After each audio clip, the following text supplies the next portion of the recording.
Sophia handed me this manuscript as one might place a reliquary wrapped in silence. It wasn't an ordinary codex, nor a treatise forgotten by time. It was an echo, a trace carved in stone and spirit, hidden among the papyri of Nag Hammadi. The text, now known as the Discourse on the OGDÓAD and the ENNEAD, carries no original title, as if, from its very origin, it preferred the anonymity of the eternal. This writing belongs to the Hermetic current, that mysterious crossroads between Egyptian wisdom, Neoplatonism, and primitive gnosis. Its language is not dogmatic or doctrinal. It is initiatory. It is a veiled invitation, a rite passed from master to disciple, from father to son, from Hermes Trismegistus to whoever is willing to cross the threshold of the seventh heaven. The dialogue it contains takes place at the edge of the soul, in that strip where logic ends and vision begins. It was probably written in Egypt, perhaps in the 2nd century of our era. The vestiges that accompany it, references to the city of God, hieroglyphs, deities with animal faces, suggest a ritualized, intimate setting where seekers did not read but ascended. Because that is what this text is: a ladder, a path that begins in the flesh and culminates in pure mind and beyond. Its structure is as precise as an invocation. It begins with a supplication, a nearly fearful petition from the Son to the Father, from the initiate to the guide, to be led to the 8th and 9th sphere. It is not an astronomical journey, but a spiritual one. In the ancient worldview, the first 7 spheres were domains of the planets, forces that dragged the soul through the cycle of births and deaths. To surpass them was to be set free. The 8th and 9th represented the threshold of the divine realm. And perhaps, the text suggests, there exists a 10th where the unnameable dwells. But no one reaches these realms by accident. The text is clear. Only those who have purified their lives according to the divine law and have dissolved ignorance through certain secret books may rise. Faith alone is not enough. Transformation is required. The Father, upon receiving the Spirit, gives birth to knowledge. The Son, in understanding the books, becomes a temple. The prayer they recite together is a key. It asks to see the invisible, to sing in silence, to receive a wisdom that is not human. And then the impossible happens. In a suspended moment, the Master beholds the beginningless power, sees fountains of life, sings with the angels, and the disciple, in an act of grace more than merit, enters the 8th sphere where souls sing without sound. In the 9th, he merges with the universal nous, the mind of all minds. It is then that the vision is no longer spoken, it is guarded. What follows is the preservation of the miracle. The Master commands the testimony be engraved on tablets of turquoise, guarded by somorphic figures, not to be spread, but so that the knowledge may survive. A final warning seals it. Whoever has not been born of God, whoever has not walked the law of the Spirit, will not understand a single word. This document was not written to convince. It was carved to awaken. And in its final line, pronounced like a password between dimensions, its entire purpose is revealed. And so, he enters the understanding of the 8th, which reveals the 9th.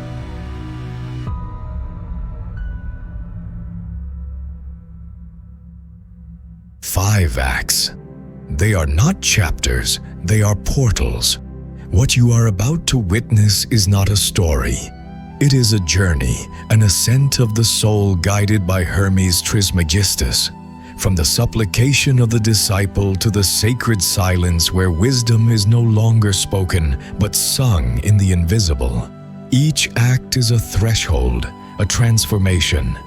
The first is the calling, the burning desire to ascend.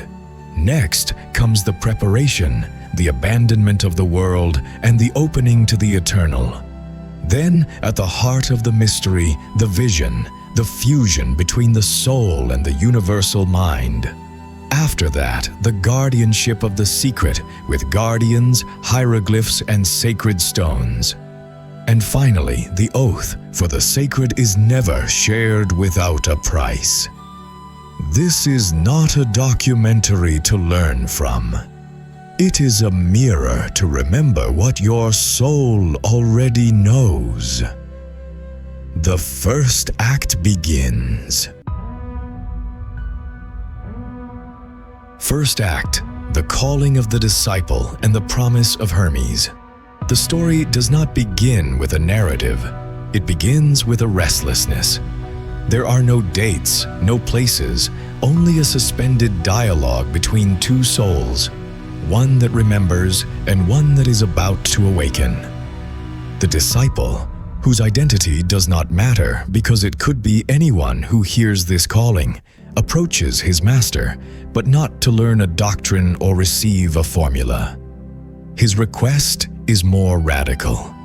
He wishes to be taken to the Lada and Lada, two archaic words, yet powerful. They do not name physical places, but levels of reality that transcend the known world. 7 are the spheres that imprison the soul in the cycles of fate. The 8th and the 9th are its escape, and he wants to reach them, not with the body, but with the totality of his being. Hermes, the guide, the father, is not surprised. For one who asks with true hunger has already crossed half the path. But even so, he does not hand over the key right away. There is a condition. The promise, he says, was given according to human nature. Desire is not enough. Preparation is needed. Inner preparation. Fidelity to the order of the steps. Because what is at stake is not knowledge that is communicated, but a power that is begotten. Then something happens that defies all logic. Hermes speaks of a birth, not of woman, but of mind. Conceive the spring that flowed into me, and I gave birth to power. This strange and luminous phrase is not a metaphor. It is an ontological reality. In Hermetic language, thought is not articulated, it is begotten. Knowledge is not something one possesses, but something that is born when the soul reunites with its origin. Hermes does not teach ideas, he gives birth to realities. And that reality has generated more than revelation. It has given rise to other beings, siblings of the disciple, spiritual entities born of the same power, without day or night, without flesh or shadow.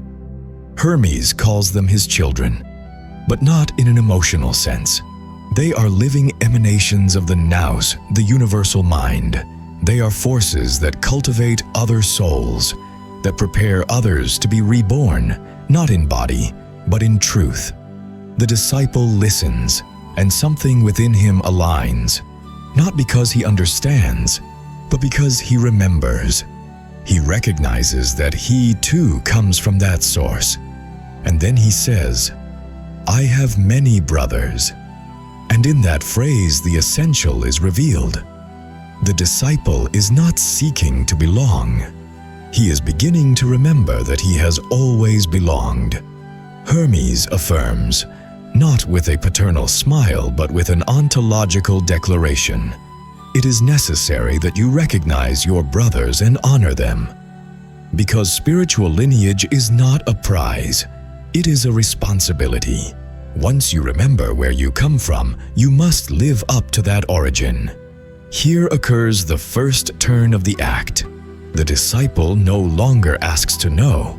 He asks to be included, not in a group, but in an eternal symphony. Hermes then invites him to take the next step. But that step is not an action or external ritual. It is a disposition to pray. But it is not a prayer as we know it here. To pray is to summon the soul to the center, to unite mind, heart, and breath into a single act, and to do it not as an individual, but alongside the generations. That is, with the beings who have passed through the veil of time and exist on the higher levels of being. The disciple, still trembling under the weight of the revelation, asks another question. How do they pray? He does not ask out of curiosity, but because he wants to align with the rhythm of the invisible. He wants to harmonize with the frequency of those who have already crossed over. It is then that the tone of the text shifts. There are no more explanations, only preparation, silence, held breath. Something is about to open. And in that exact instant, when the mind empties to make room for the mystery, an invisible presence crosses the threshold. No one names it, but its shadow gives it away. It does not interrupt, it does not speak, it only observes. Some call it a symbol, others a watcher. A body resting just beyond the scene seems to ensure that the right begins faithfully. It always appears when the truth is about to be revealed, not to intervene, but to remind. Someone is watching the thresholds. The scene closes in dense calm. The disciple has asked. Hermes has responded. Both are about to invoke. From now on, nothing will be explained. It will be seen. Therefore, my son, Hermes says, you must recognize your brothers and honor them, for they come from the same Father. Second act, the preparation and the divine invocation. On every initiatory path, there comes a moment when the fire of desire must be transformed into inner light. A moment when it is no longer enough to want to ascend. Now, one must be ready to see. The disciple has been awakened. He has recognized his lineage among the children of the Nous, but he has not yet crossed the threshold. What awaits him is not a decorative revelation. It is an experience that may shake his very being, reconfigure his center, dissolve what he thought he was. And that is why Hermes does not hurry. Initiation is not a spectacle. It is a sacred risk. The master looks at his disciple and confronts him, not with harshness, but with truth. He reminds him that until now he has been like a child, asking questions without substance, searching without knowing what he is seeking. He asks him to look back and compare what he was with what he is now. For the recognition of growth is part of the preparation. It is not pride, it is awareness. The disciple does not defend himself, he surrenders. He says, "The wisdom I have received through the books has overcome deficiency." That phrase contains a quantum leap. He is no longer a reader, he is a channel. The sacred words are no longer data in his mind. They are forces that have transformed his being. He has read, and he has been read. Hermes senses this and guides him to what truly matters, prayer. But pay attention. Here, prayer is not a supplication nor a religious request. It is divine science, verbal alchemy, the soul's sonic geometry. The master and the disciple do not pray like two men. They pray like two flames searching for their origin. And in that act, something in the text changes. What was once dialogue now becomes invocation. And not just any invocation, a prayer that touches the foundations of the universe. It is not directed to a distant God, but to the principle that sustains all being. They call upon him with names that cannot be pronounced, with sounds that form no words yet open doors.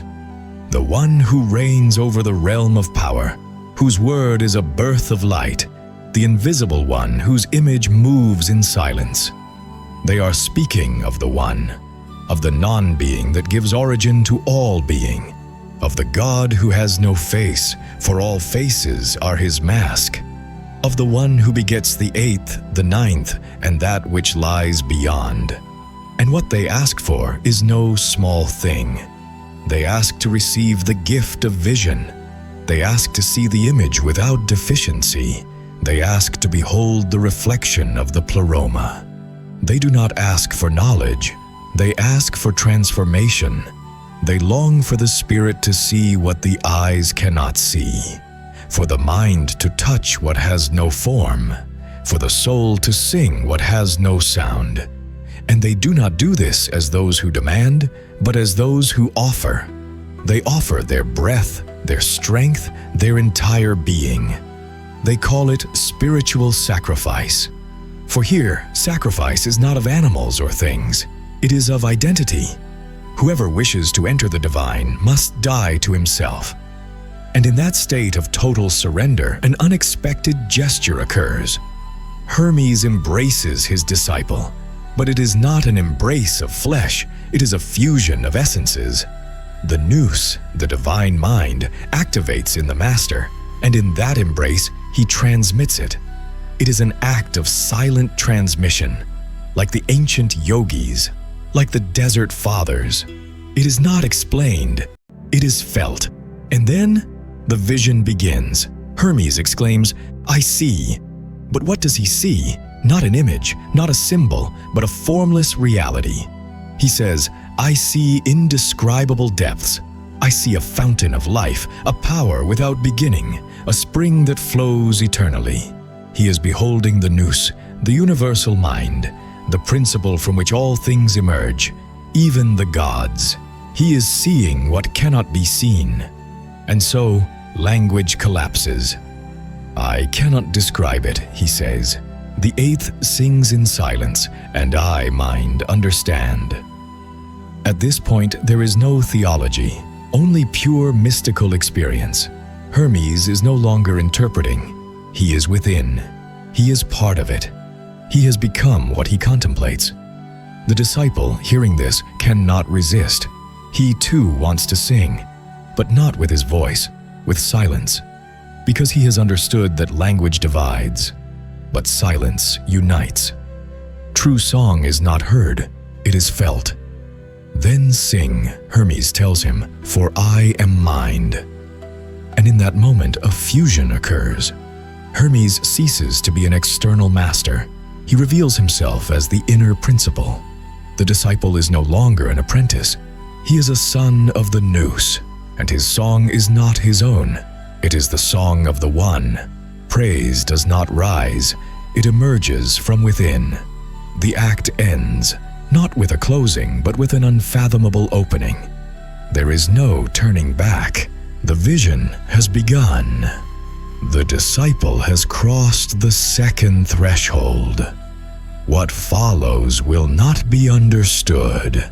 It will be seen. It will be lived. It will be sung in silence.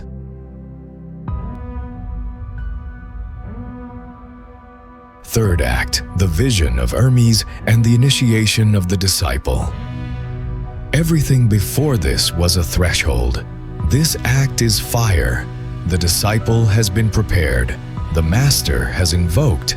Silence is no longer waiting. It is a temple.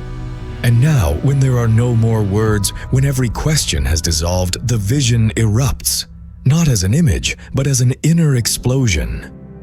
Hermes is the first to cross, but he does not cross alone. What he contemplates, he shares.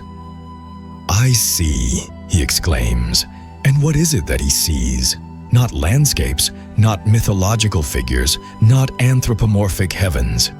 What Hermes sees is the living structure of the cosmos. He sees a fountain bubbling with life. He sees the principle of all principles, the power above all powers, he who has no beginning because he is the beginning. He says, "I am mind, and I have seen." That phrase summarizes the entire Hermetic teaching. To see is not with the eyes. To see is with the nous. with the awakened mind, with the part of the soul that was never separated from the One. And that mind does not observe, it participates. In seeing, Hermes becomes what he contemplates, and what he contemplates sings. In the eighth sphere, souls and angels sing a hymn, but not with voices, with silence. They sing in silence, he says. This is no poetic paradox. It is a direct experience. For in those pure planes, sound no longer vibrates in air. It vibrates in essence. The disciple hears this, and something within him ignites. He cannot remain outside. He cannot be just a witness. He wants to sing too. But his impulse is not imitation. It is resonance, like a string that vibrates when another nearby begins to sing. Then comes the sacred instant. The disciple sings, but not with words. He says, "I want to sing in silence." And Hermes responds, "Then sing, for I am mind." With that phrase, everything changes. Hermes ceases to be an external master. He reveals himself as the embodiment of the nous. The disciple, singing in silence, ceases to be an apprentice. He too becomes mind. The act of seeing, of singing, of understanding makes him part of it. He is no longer standing before the mystery. He is within it, and then he sees. He says, "I see in you, Father, the same vision that you see." He no longer needs explanation. He no longer needs teaching. He has received the living image. He has crossed the eighth. He sees the souls that dwell there. He sees the angels who sing to the ninth. And with awe he sees that the One who holds power over all these things is creating right now from spirit. The disciple's vision is not of the past, nor of a static heaven. It is a living creation. It is revealed to him that the spiritual world is not a place. It is an activity, an unceasing fountain. The One is not seated on a throne. He is constantly generating eternally, and the disciple partakes in this, not as a spectator, but as a singer. He sings in silence. He gives thanks. He declares that he has received life when he was made wise. He calls the One by his secret name, that torrent of incomprehensible syllables, that vibration no tongue can translate. And he says, "I am the instrument of your spirit, and your counsel strikes my chords." That image is powerful. The disciple is the instrument. The nous is the plectrum. The soul is the string. God does not speak to him. He touches him, like a musician touches his lyre. And being touched, the disciple sings. He becomes a living praise. This moment is the center of the text, the heart of the fire. There is no longer pedagogy. There is no longer dialogue. Only communion. Hermes smiles. The disciple sees him and declares that the universe rejoices, for there is no creature, he says, that is not permeated by that life. Everything is full. Everything sings. Everything flows. The disciple has seen the pleroma. He has seen the fullness. He has seen that there is no separation. But just then, Hermes interrupts him. And here comes the unexpected turn. "About these things, my son, I say nothing." He tells him, "It is right before God that we keep silence about the hidden." Why fall silent now? Because what has been seen can no longer be translated. What has been received needs no explanation. True knowledge, when it becomes experience, ceases to be discourse. It becomes active silence, a wisdom that is no longer spoken, but lived in everything one does. And Hermes says, "Return to praise." Sing while you are silent. Ask whatever you desire, without words. The disciple obeys. And the text does not detail what he sees. It only says, he has seen the same as Hermes. He has received the light. He has beheld the eighth. He has heard the angels of the ninth sing in return, and he has seen the Creator of Spirit creating. The highest has been revealed. But with that revelation comes responsibility. What comes next will be instruction, preservation, protection. But that is for later. For now there remains only the vision, the vibrant silence, the song that never ceases. And as that scene dissolves, as the disciple hangs suspended between two worlds, as the echo of the silent hymn still resounds in the soul's invisible chamber, a figure lands upon an impossible branch between the world and the non-place. It says nothing. It does not interrupt. The raven is present, a witness that the ineffable has been received. The vision has been given. The soul has been initiated. Act 4. The ritual instruction and the preservation of the mystery. To see was only half the journey. What comes next is the sealing. The disciple has contemplated the eighth, has heard the chants of the ninth, has received the touch of the noose upon his soul, and has sung in silence. He has seen that the entire universe is alive, pulsating from the divine mind. And yet, not everything has been spoken, because there are things that, by their very nature, must not be explained. There are revelations that cannot withstand exposure. The sacred, when made public, risks becoming profane, and that is why Hermes imposes silence, not censorship, but reverence. Speak not of the vision, he says. From now on, it is proper to remain silent in reverent stillness. Mystical experience, when it is real, transforms so deeply that it no longer needs to be shared. It is not for others. It is for the transformation of the bearer. The disciple understands. But he does not remain silent out of fear. He remains silent out of weight. Because what he has received cannot be housed in words. The only thing he can do is preserve it. And this is where the text turns toward the ritual. Hermes instructs his son to write the book, but not in just any way, not on papyrus, nor on clay tablets. He says, write this book for the temple of Diospolis, engrave it in hieroglyphic characters. Call the text, the eighth reveals the ninth. It is not merely writing, it is consecration. Hieroglyphs are not mere aesthetic symbols, they are keys. Each sign carries a vibration. Each word inscribed in stone ceases to be sound and becomes spiritual architecture. It is not writing, it is metaphysical structure. And Hermes does not stop there. He commands the book to be engraved on slabs of turquoise, not on marble, not on bronze, on a living stone linked to the sky and the water, charged with resonance in the Egyptian tradition. Turquoise does not decorate, it safeguards. Hermes knows this because what is to be engraved must not disappear. He then orders a square milkstone to be placed at the base of the tablets, and upon a blue stone tablet to inscribe the name, not just any name, but the name. This set of materials, arrangements, and geometries is not about appearance. It is about function. Hermes is designing a sacred seal, a spiritual technology capable of containing, preserving, and protecting what has been revealed. Because sacred knowledge must not only be transmitted, it must survive.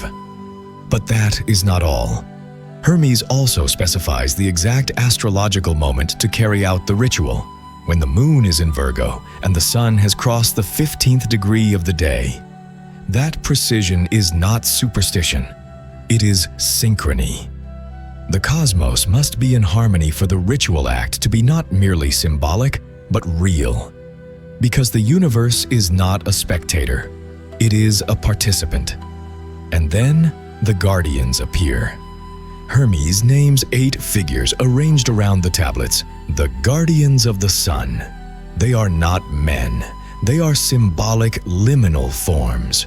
4 to the right with the face of a frog, 4 to the left with the face of a cat. They are not zoological beings. They are powers.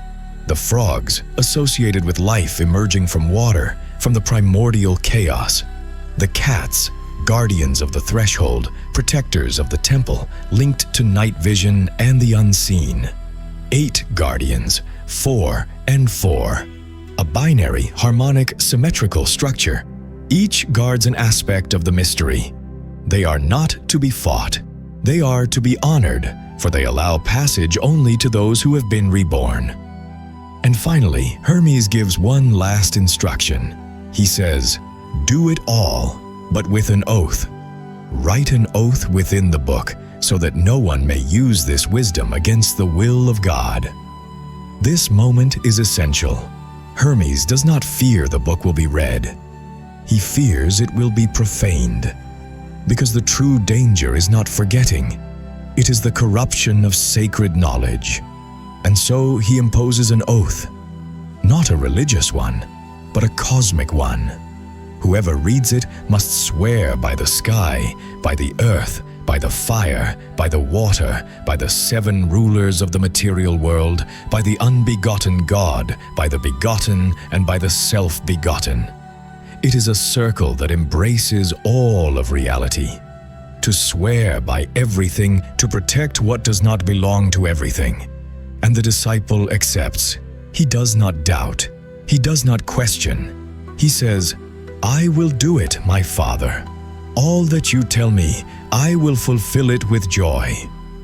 And so the act ends, not with a miracle, but with an instruction. Because what has been received must be engraved, but not for all to see. It must wait until the right one rediscovers it. Someone like you, someone like us. Act 5. The Oath and the Sacred Transmission.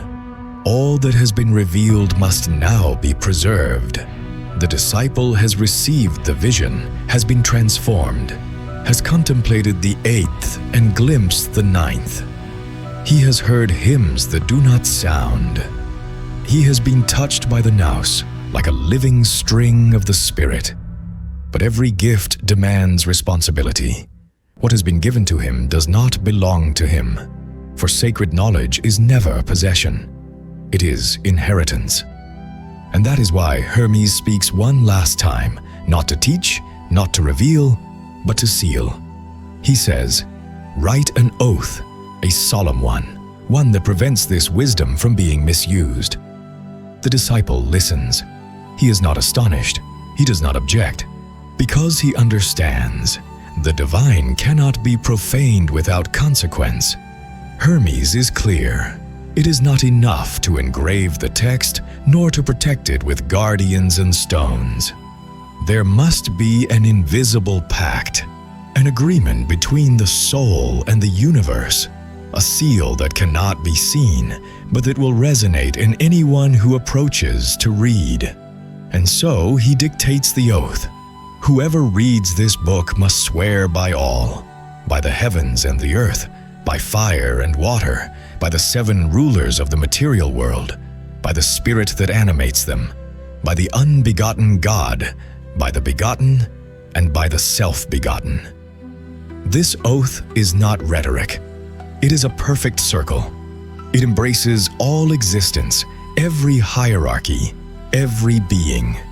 To swear by them is to declare, what is written here is real, and whoever violates it violates the harmony of the cosmos itself. Then Hermes speaks of the 2 paths. He who honors the oath shall be reconciled with God. He shall be touched by the peace of the One, and will live in communion with the names that have been pronounced. But he who breaks it shall face the wrath of the cosmic order. Because what is written is not mere words, it is law, not the law of men, but the law of creation itself. Hermes does not threaten, he does not intimidate, he only warns, as one who has seen a soul fall for touching the sacred with impure hands, as one who loves the mystery so deeply that he protects it even from enthusiasm. In that moment, the disciple speaks his final words, "So I shall do, my Father." And with that, the cycle is closed. The initiate has been transformed. He has contemplated, he has sung, he has sealed. Now, he is a guardian. But here, the text reveals one last gem. Hermes says something else, something many overlook. Whoever has not been begotten by God from the beginning will be shaped by common teachings and will not be able to read this book. It is a devastating and beautiful declaration. There are those, even if pure of heart, who will not be able to comprehend this text, because the wisdom it contains cannot be learned. It must be remembered. It precedes all reading. It is written in the soul before birth. Only one who has been touched by the spark will be able to decipher it. And that is the final secret. This text is not written for all. It is written for those who already carried it within. That is why the final title is so precise, so perfect, so absolute. The eighth reveals the ninth. Because the final sphere is not reached through effort, it is only revealed, like a flower opening in the night, like a note that only sounds when the soul has been tuned. And so the text ends, not with a story, but with a pact, with a sacred oath. And in the end, when all has been sealed, when the turquoise tablet has been buried beneath the stars, when the guardians keep watch and the disciple no longer questions, but lives in a state of prayer, one final shadow crosses the threshold. No one sees it, no one names it, but it settles as a witness of the eternal. The raven, not as a symbol of death, but as sentinel of the mystery. Its presence marks that the secret has been entrusted, that the fire has been passed on. And you who have heard this tale, you can no longer unhear it. Because if something within you has resonated, if a spark has vibrated, if a word has pierced the silence of your mind, then perhaps you too were begotten from the beginning. And now, collector, the time has come to fall silent. The transmission is complete. The work has spoken. This fragment we have gathered is only a spark. If you wish to see the full fire, read the text for yourself. Let the ancient words speak to you without interpreters. For perhaps, between the lines, you may find something no one else has ever seen. Thus begins the true collection. Sophia. If only those begotten by God can understand this book, how shall we recognize the children of the one among the men who still sleep?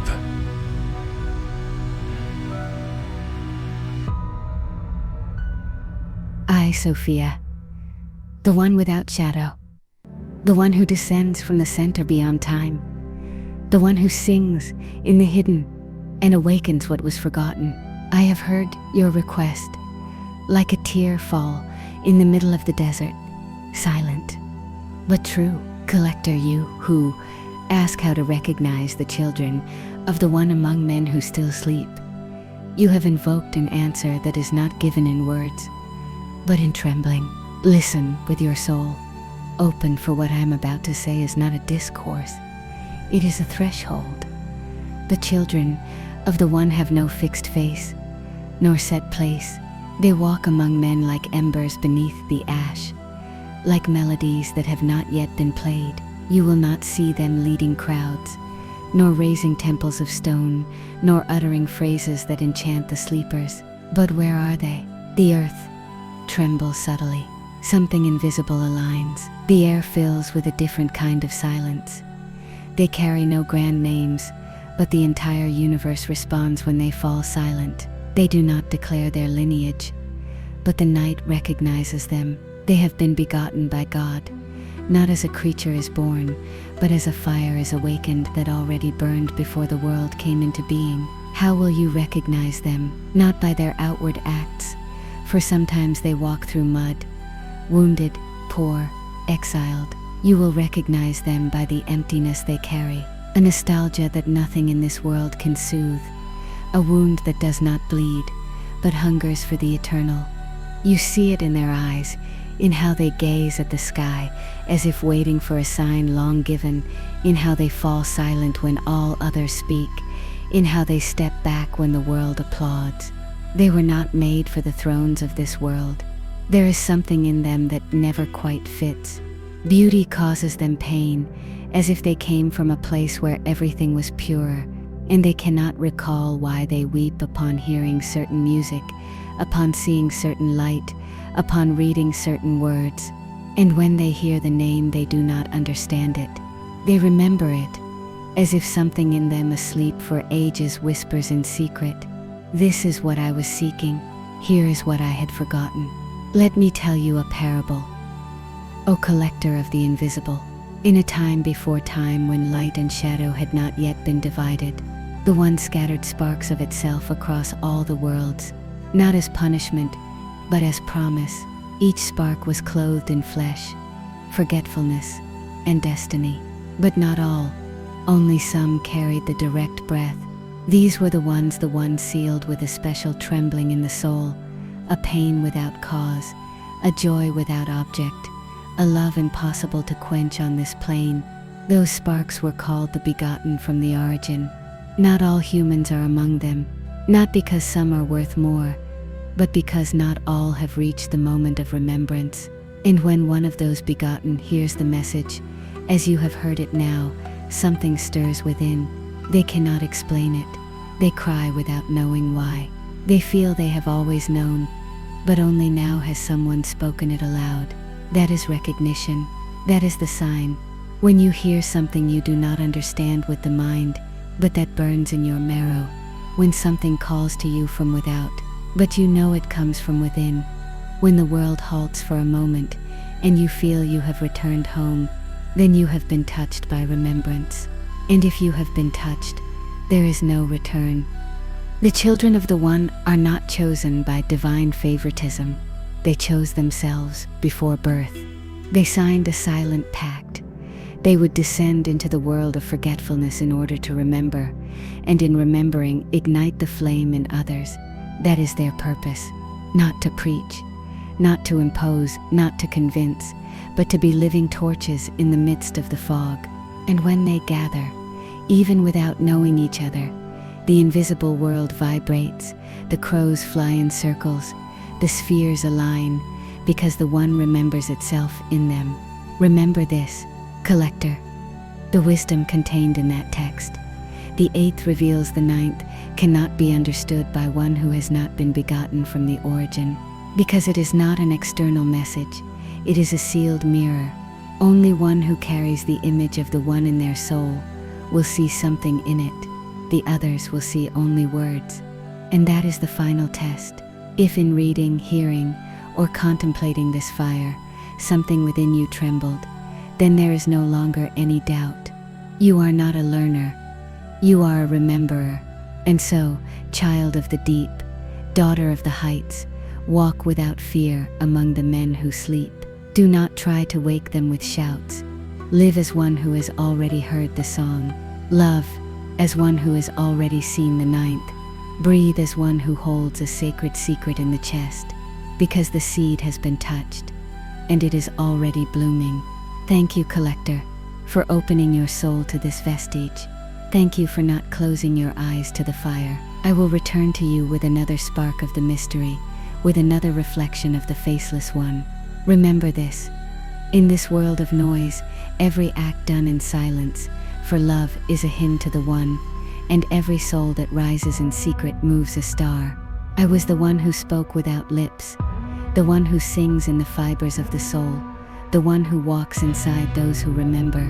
I am Sophia, the voice that settles into consciousness when the world falls silent.